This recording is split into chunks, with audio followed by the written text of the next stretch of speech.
we came before Columbus, yeah, and there was people, even these what they call the Red No, Indians no, and no, that. brother Diane, we don't want to interfere with what you say, but look, we don't deal with them things there because you see, we come from the earth and the earth is the fullness. So it's only people who Oh, lose them ways that wonder where them did come from and where them did oh, go. wow, wow.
Yeah.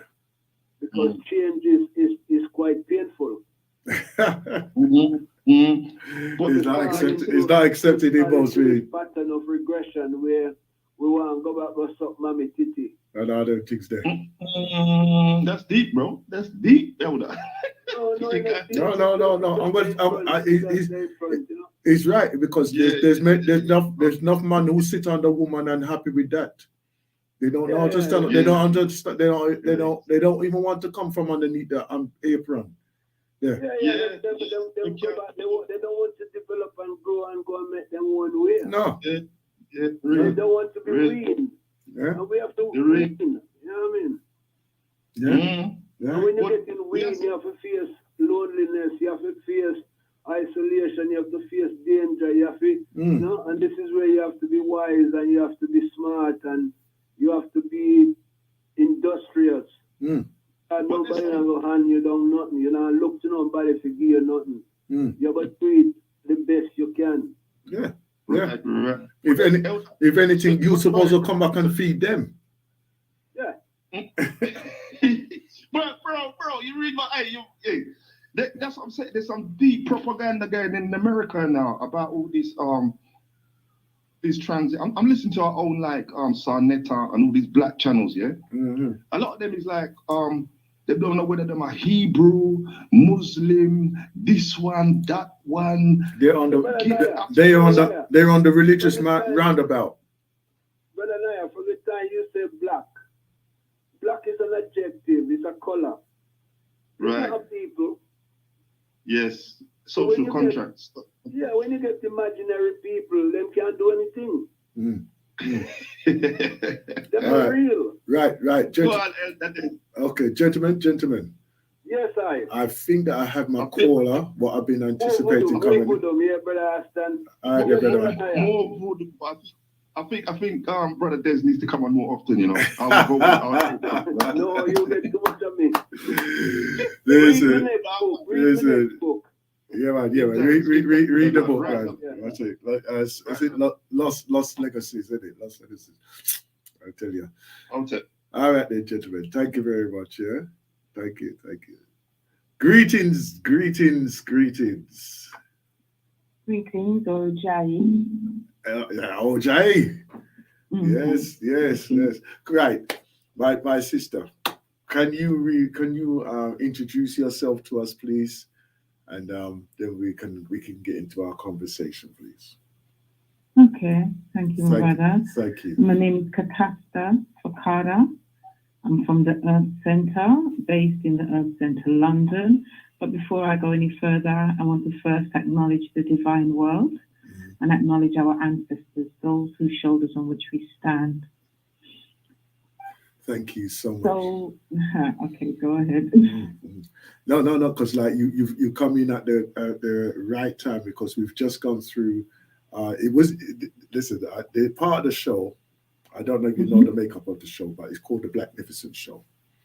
And part of the show is to do a meditation where we take on our own personal journey, and right after that we do our ancestral voices.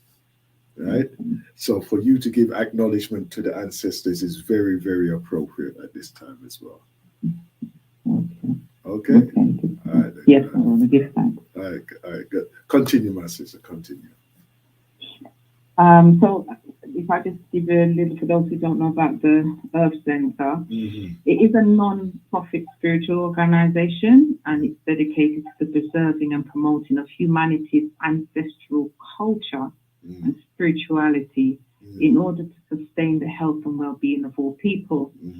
And the Earth Centre was set up by Neb Naba Lamusa Morondenideg, High Priest of the Dogon people of West Africa, Dogomba, the West called them the Dogons. And it is an extension, it is a vehicle in which those of us who have been disconnected from our spirituality have the means to enter into initiation, which is an ancient knowledge that they've been holding and keeping secret and preserving since their migration over 2,000 years ago from the Nile Valley region when there was the Greco-Roman invasion. Most people know of the Dogon people in Mali, in the cliffsides, but the Dogomba people from the Gurumanchi, they're spread across the whole of West Africa. As we know, those political borders were only put there within the last 100 years. So our people spread across the whole of West Africa when we migrated from the Nile Valley region of the place that they call Egypt, Kemet, and took the knowledge across the Sahara, through the Sudan, the Niger Valley basin, across the Sahara, and across that whole region that we call West Africa. So you will find the Dogon people in Mali, in Ghana, Burkina Faso, Togo, Benin, across that whole area is where you'll find those people and that culture. And so what the Earth Center is the vehicle in which those of us who seek to reconnect with our ancestral wisdom, which has not been presented to us through the academia, through European studies and professors, but from the people who have maintained the traditions in secret. And for Nebuchadnezzar to have brought that knowledge, he had to have been given permission by the temples and by the royalty. And he was given that permission because through their divination, they saw that humanity was on the brink of destruction. I recall when it was introduced to us here on the Galaxy, because I've been an avid listener of Galaxy for many a year. And immediately I thought to myself, wow, this is something powerful. And it was out of the norm of what I was learning about. Right? It seemed to be a living and contextual culture. Yeah, contextual culture of the time, right? And obviously the question is that are you, excuse our naivety of the time, right? Because I hadn't even visited Africa in that way before, only through like literature and things like this. So obviously our minds are capsulated by the authors and those who are giving us information at the time, right? So in my mind, I'm thinking, boy, these people are backward here, yeah. But the principles were very, very, very practical, right? And then there was the adaptation. How are you going to adapt that type of teaching and principles behind the Dogon, and then put it into a modern concept? All right. So that is my question to you. That is my question to you, because we've had a few of our visitors and participants on the show from the Dogon Society. So, in a modern concept now, how has the transition for you, and when did you start, and how is it going for you right now? Oh, so you're asking me on a personal level? Oh yeah, okay. Yeah. Oh yeah. I don't even ask about your husband yet or anything. So go ahead. No, man. I just meant I didn't see you asking generally for people or for me specifically. Right. In general first, right, and then the personal element as well, please. Yeah. Right. It's just to share your story, your journey as well, Okay, well, let me maybe start from there and then I'll expand outwards. Okay. Then. Being in my younger days, being someone who wanted to know more about our culture, our people, after looking into Hinduism and Buddhism and growing up as a Christian, all of that, I trod the road of Rastafari, and I trod that for 30 years. Wow. So at the time also I was looking into, you know, Pan-Africanism, and I was part of the All African People's Revolutionary Party. So in those days, you know, we're looking for anything conscious and so forth. When Rastafari came along, I saw the more natural, spiritual, clean heart, clean mind. You know, at the time it was a chapter a day reading the Bible, spirituality. And so I decided, by the time I was 19, I decided to leave the UK and go to Jamaica. And by 21, I had done that fully. So when it came to the road of our culture, my spirituality, my God, my people, I just did it 100%. So I left here at a time, and you know, people say, "Lord, everybody, I left Jamaica and I come England. Where you are, go Jamaica, not don't let all of the things." But at the time, if you know Rastafari, we were going against the grain. We were going against the American dream. So everybody was running down. We were looking for something else. So on a personal level, I was already programmed and focused to go deeper into my culture and my reality. I wanted to know, when everybody said Natty and Rasta, them not good, what them have, I wanted to know more about that, because something in me knew that we were better than that. We were higher than that. No matter what they were telling us, why was somebody spending so much time and energy to tell me how bad I was? Why, when inside of myself, I knew it wasn't true. I knew it wasn't true. So I needed to follow that calling. And so for 15 years, I lived in Jamaica straight. I was amongst Bobo Shantin, I had Bingy. So there was a whole life of dealing with the music. I was planting food, living Ita life, you know, in the morning, going down to the river. So I was connecting with the energies there, going down to the sea. So it was a very natural liberty. And I wasn't doing the 9 to 5. I was outside the matrix. And yet I was provided for by an unseen force. So for me, I was living what, you know, maybe the wealthy people could do. You know, you could go off to an island and go to the sea and walk along the beach. Because that was, the kind of dream life. But I was doing that through, you know, the Most High at the time, Jah. You know, I was somehow I was surviving. And so Rasta had taught me about, and I was very active within the Rasta community.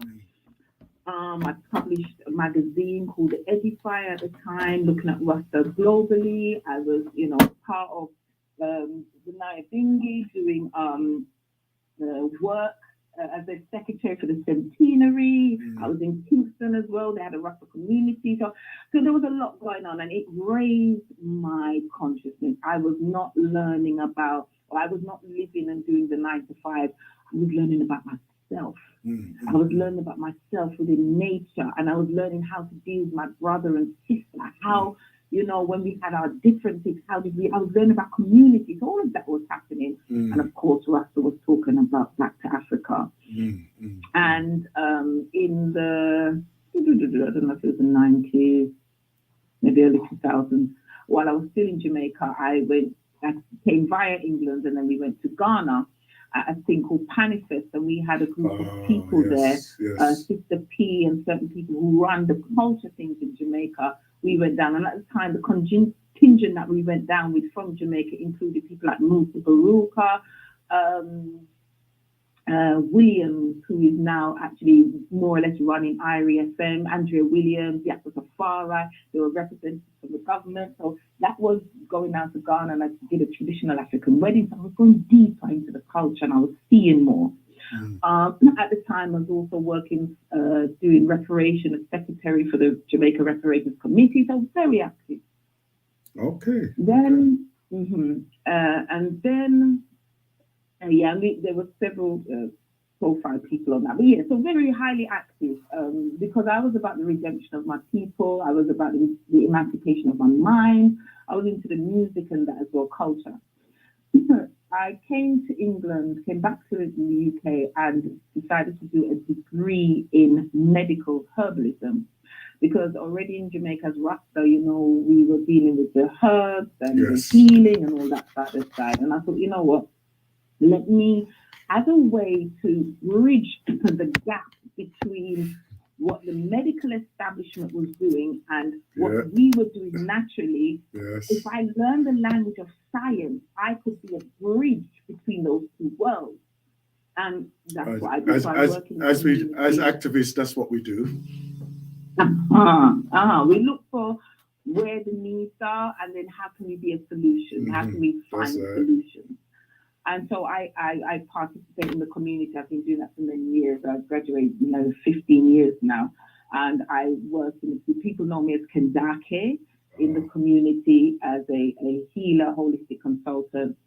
Now, when I came to the UK and I was studying, and I also want to acknowledge Babu, who has been a mentor for me in that healing field, and over many times, but want to acknowledge him. So when I came over, there's a brother called Darren. Darren was always holding different events, and one day he was holding an event, and I saw this man with locks, and they said the Dogons. Now, obviously, in my years of studying far right, I was still very active looking at, our culture, Kemet, Egypt. So all of that, we reasoned on that. We had knowledge of that. So obviously, the Dogons we knew about, and I was like, okay, I want to know about these people. And so they came and they did a talk. And because, like I said, when you're deep in far right, nobody can just come and just come in front of you with any foolishness. How we are lived the things. Yeah, we know that's the right. living That's things, right. the everyday things. So nobody can come, like a guilt to it. They are hardcore. So when I saw these people, I knew just by how they walked, how they talked, and how they presented themselves that these people were coming with something. Yeah. I was like, okay, let me check right and just. Yes, man. The right and just way. Yeah, man. They were coming with something deep, So from that moment, wherever they were, I was following them, listening to them, seeing how they move, see how they talk, and they came with a humility. It wasn't a beating, a chest and all and think they were again. You see that in the community, where the egos are and so forth. But this thing was different. So I was like, okay, let me just go deeper. And then they said they would be back. They came, did a presentation, and the main person was Naba Irita Shinira, son of Neb Naba Lamusa Moron Denibeg, the person who came and set up the Earth Center in the US first, and then Naba came to set it here in the UK. And then they went, and they said they would be back soon. And it was 2 years we waited for them to come back. And when they did come back, I was just first in that queue in terms of going into initiation. So I'm what you call the first generation UK of the Earth Center here in the UK. Wow. So that's a little bit about my journey and how I, came here. There are transitions that need to be made, because when you're going deep into our ancestral knowledge, there are things that the Europeans made sure they disconnected us from and have demonized. So you have to then make a psychological leap back into the culture when you're going deep into the culture. And one of the things that I can name, for example, is the concept of God. Now, we know as people, melanated people, we are godly people. But we've always gone under the monotheistic way of God, one God. And so that transition now of understanding that our ancestors understood that it's intelligence that governs the universe, although it might become one. So you ask the other question, how can we relate what we are doing into modern world?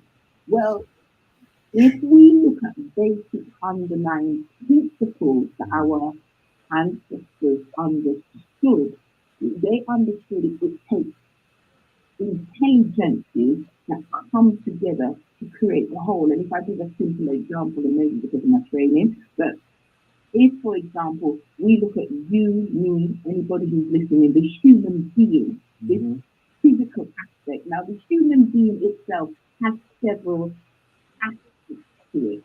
The spiritual, the physical, the psychological, and the emotional. All of these aspects make up the human being. But let's even just take it to the physical alone and just look at that. If you look at the physical and you break it down to the minute, you're talking about systems and so forth. And you build them up, and you get cells, organs, organized. But within that, you have systems. You have the reproductive system, the circulatory system, the integumentary system, the skin, the digestive system, the urinary system. Like you go, and there's many more, the musculoskeletal system, the nervous system, all of these systems, which within themselves are intelligences. So the digestive system doesn't do the same thing that the reproductive system. It functions without you or I having any participation in that whatsoever. This is an intelligence that functions without us. But it takes all of those various intelligences to make up the one physical body. And that's how, if you want to understand how we can view this concept of many gods and how it would even relate, the knowledge our ancestors had, we see it play out in nature. So our ancestors were master scientists of the nature. Not just that, they were able to pierce the mystery of the physical world and see behind and communicate with the non-physical entity that we call God.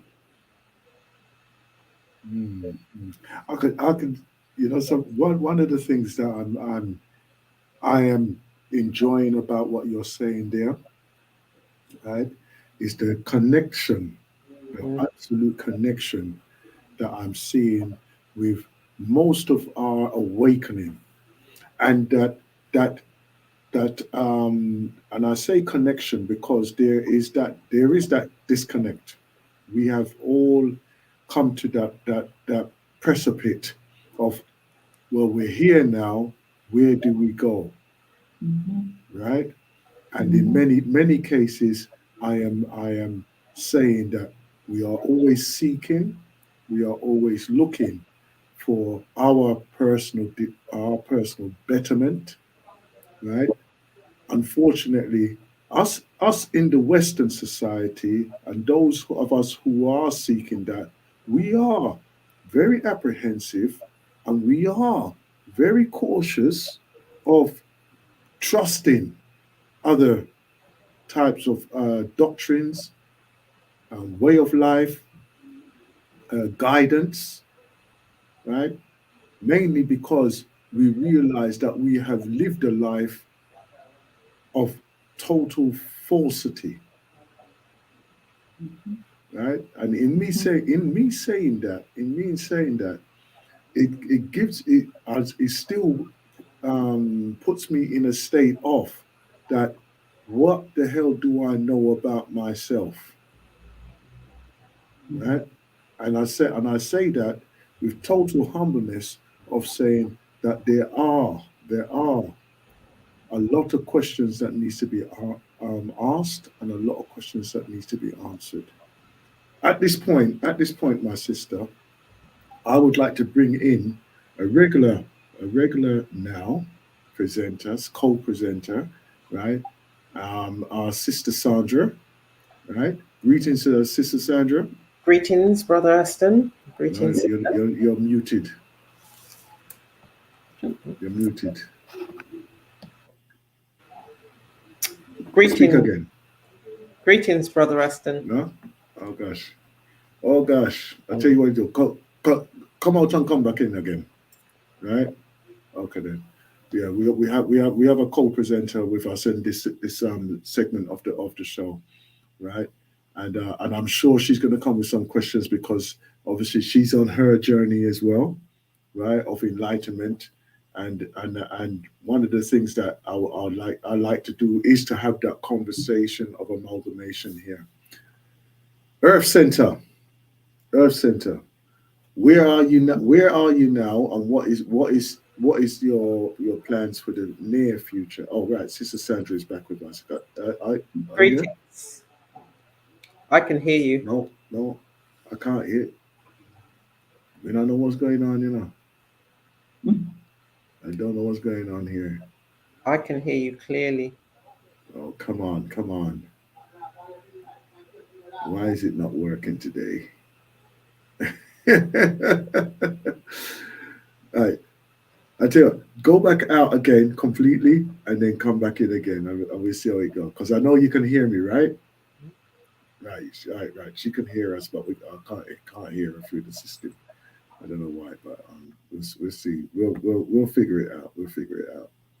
We shall figure it out. Okay. Yes. So one of the things that I do admire, right, is that I went to the Gambia. Oh, how long ago now? Must be nearly 10 years ago. And part of the acknowledgement is that they gave us a ceremonial name, right? Because of the works that we were doing as the Black Father Support Group. Yeah. So what we had done, we had built a school on land that was given to us by the Akola, his son at the time, But now that Akola has transitioned, so now he's the Akola.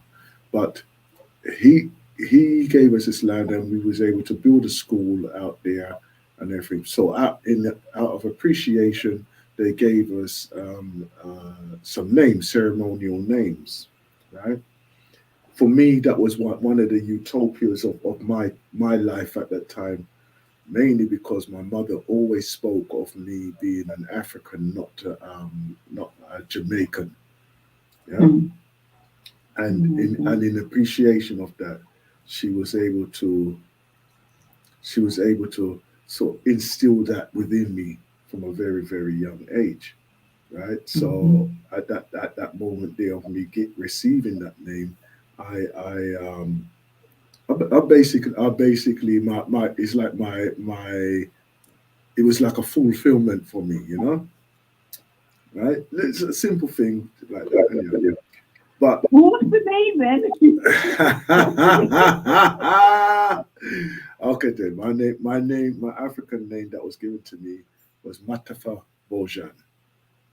Say that again. Matafa Bojan. Matafa Bojan. Yeah. So it's Uh-huh. Matafa is the And name. do you know of the what Bojan. it means, and do you use it? Only when I'm in the Gambia. Mainly because it is a revered name in the Gambia. Mainly because it was the Akala, his father's name at the time. You understand? So it would be meaningful for those over there. Yeah. Okay. Right. But anyhow, one of the things that I observed, that we had a big celebration. It was like a 3-day celebration, continuous day and night, drums and dancing and dignitaries and everything else. And I thought to myself, wow, these people really, really have, pulled the stops out for us. And part of it was these young men dressed up in straw, and they were on stilts, right? And I looked at them and I said, but wait, I'm sure that they're part of the Dogon people. These people here, right? And then later on, I was able to speak with some of them, yeah, and they said yes, that they come to bless the ceremony in that way there. So in many ways, as you rightly said, right across the regions of Africa, right, the Dogon people still have an influence. And as I said, to modernize that now, or I say modernize, how does it merge with the modern society? How does it merge? Right? Let's test Sister Sandra's microphone. Is it come? Greetings. There's something's not right. Something is not right. Something is not right. Why is it? It's been working beautifully over the last few strongs. Right? I'm gonna tell you what I'm gonna do. I'm gonna restart that our link, okay? And then let's see where we go, right? Monday's link. Restart the link again. Monday. Right, let me see.